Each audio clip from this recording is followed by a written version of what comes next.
Hey, this is gonna be my name is Chad Jungle. I'm a challenger jungler on North America.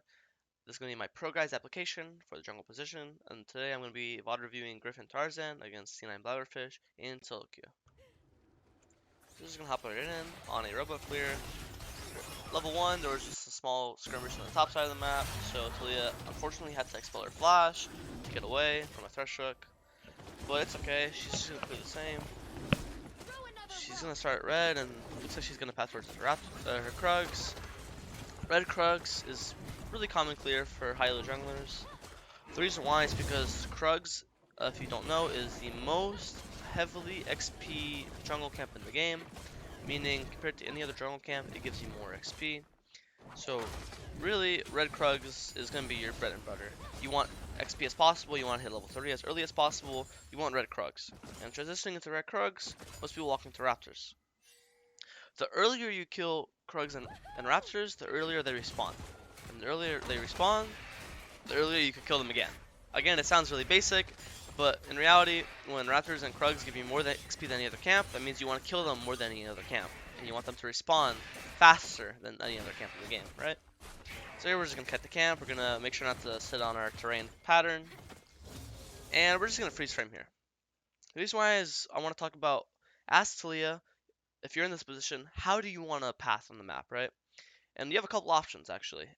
Hitting level 3, we now get a really powerful power spike with our root, our W. It's a knock up, it's a CC, it's really nice. With this, we have multiple options. So we can gank the Corki. We can loop around like this, and we can flank the Corki, right? This should be a pretty easy gank. If you don't kill him, you at least get his flash. All you have to do is walk in the lane, auto attack him a couple times with red buff. Because he's still with red buff, landing your W is pretty confirmed. The second you land his W, he's dead, and if he doesn't flash the W, that's a kill. And if he flashes it, that's an easy flash, right? That's one option.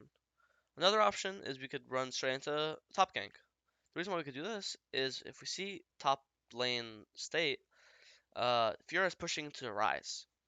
What I mean by top lane state is you just look at the minimap.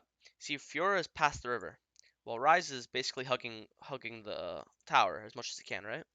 But if you look at the HP bars, Rise is about maybe 45% HP, while Fiora is about 100, maybe 150, right?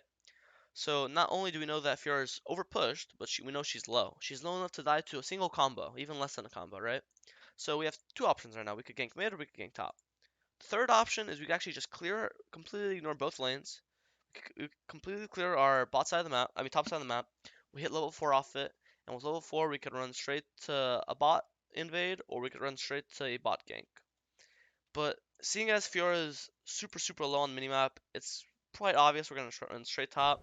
Just because when it's such a free kill, such a free summoner, you want to go for it. A super low laner while overextending is just too good not to ask. Here we're gonna see Echo's actually flashing onto the Rise, and unfortunately the gank works. No worries though. Talia is actually able to sneak into the bush, and here we're gonna wait for the Rise TP.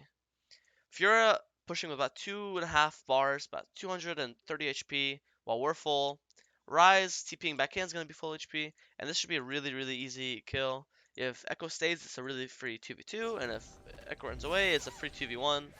Echo actually decides to stay, and at this point, as long as we keep our distance, this should be a really easy gank to pull off. Use red buff, Fiora no flash, Echo has no flash, and this is a really nice pickup. Talia gets the one and Rise gets the other one. And here I'm just going to freeze frame one more time, just talk about what the information we just gathered, what we could do with that information, and how we could transition that information into a better path and a better gameplay, right? So at this point, as Talia, you should be pressing tab. And the reason why is because you want to count how much CS Echo has. What I mean by that is you press tab, you see Echo has 12 CS. That means you know he went red, Krugs, Raptors, the same path as you did. And you know that because you also have 12 CS. And if you don't know, every camp in the game you kill is 4 CS. You kill Grand Blue Wolves, that's 12. You kill Grand Blue Wolf Scuttle, that's 16, right? You kill Red Krug Raptors, that's 12. Knowing that Echo had red buff, since we saw it on him, we know that he went Red Krug Raptors. The reason why this is so important is not only do we know where he started, but we know where he's going to go. After respawn, with this information, we could basically assume that Echo's gonna spawn and run towards the bot side of the camps, since his bot side camps are up and his top side camps are down. Here, Talia looks for a nice gank. Kiana pings for assistance, so as Talia we come really fast, and we just help him out. Here, Talia's gonna help push the lane.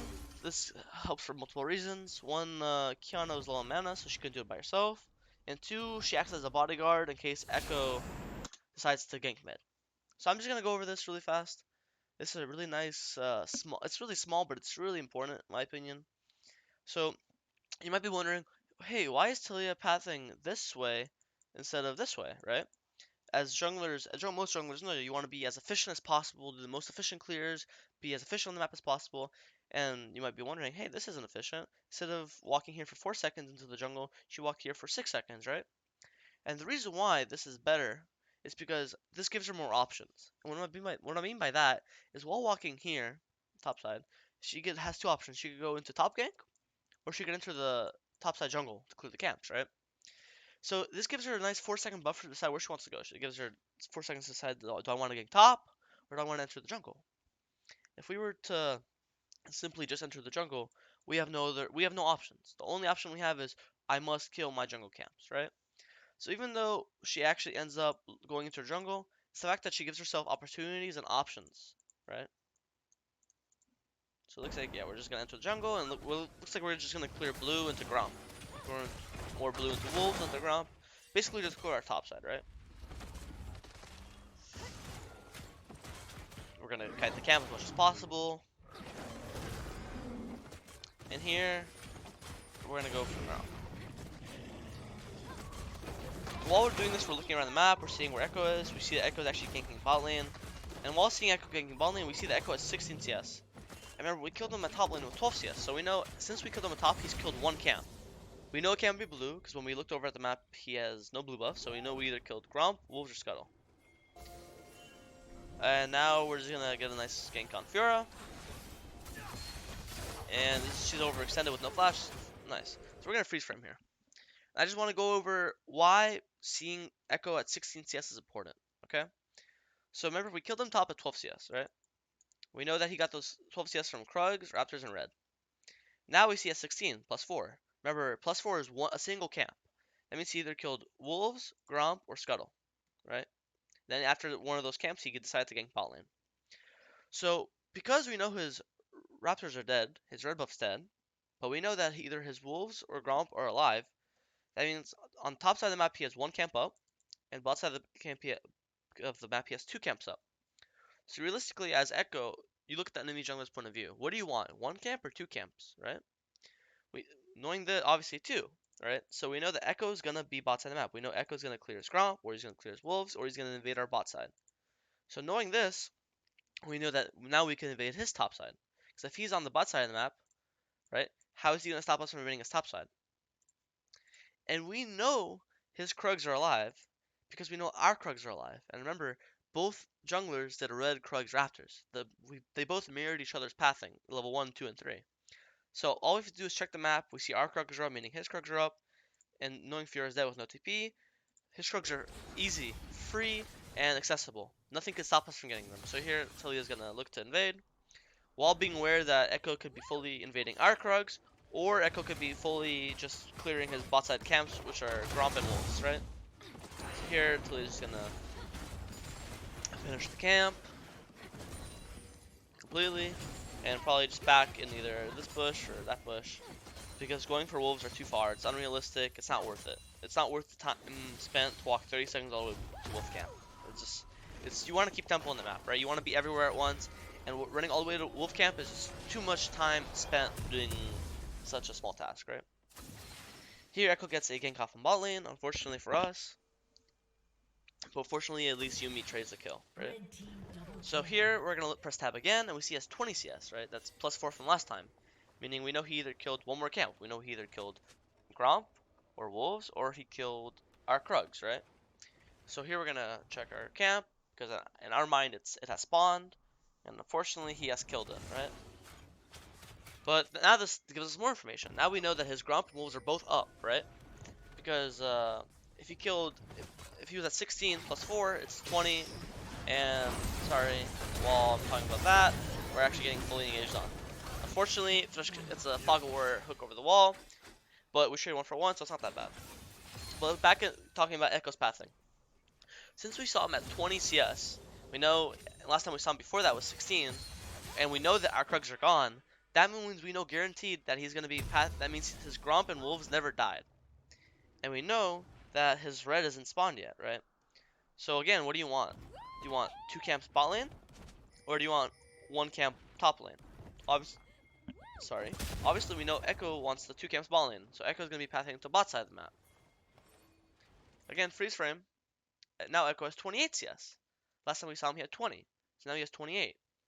We know that means that he killed 2 of his camps. We know that he killed either Wolves Blue or he killed Blue Gromp. And we know he killed Blue because he has Blue buff on him when he ganked. So that means he has 2 options, right?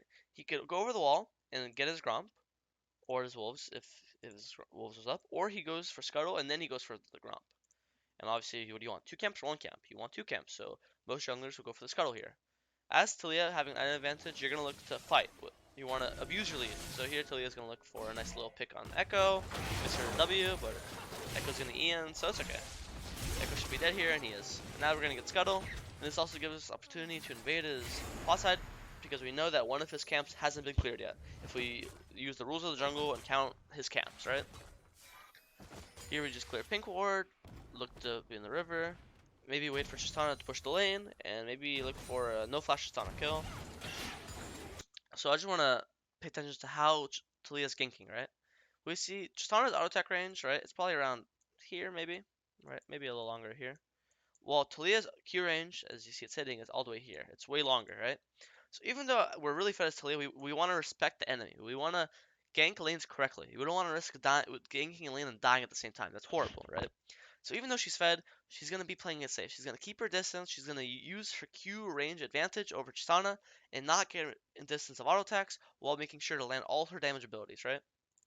So here we're going to just Q from a distance and not risk anything. Nothing to risk. No reason to risk anything, right? Land our combo. Wait for our cooldowns to come back up.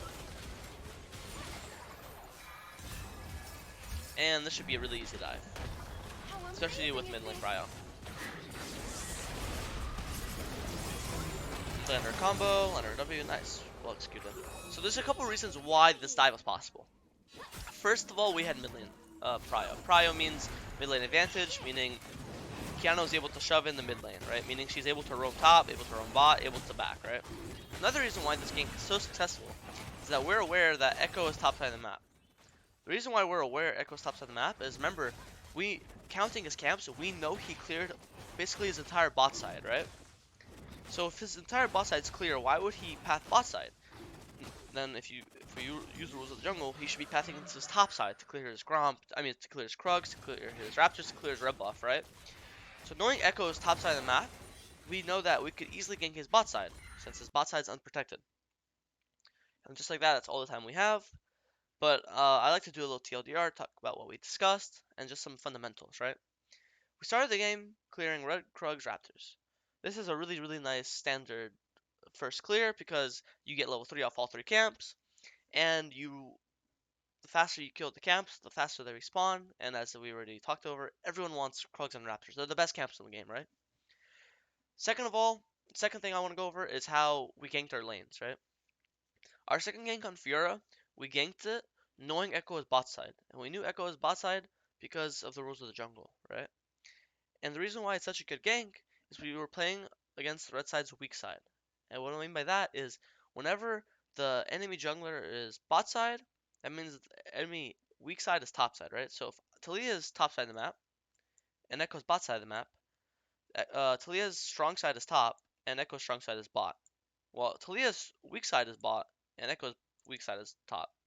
So every single lane we ganked it while they were the weak side. We ganked Fiora when we knew Echo was bot. And we ganked bot, dove them actually, when we knew Echo was top side. So as jungler, you always look to play around the enemy team's weak side of the map, right? And that's what Talia did in this game perfectly. So that's the TLDR. Hopefully you enjoyed, and yeah.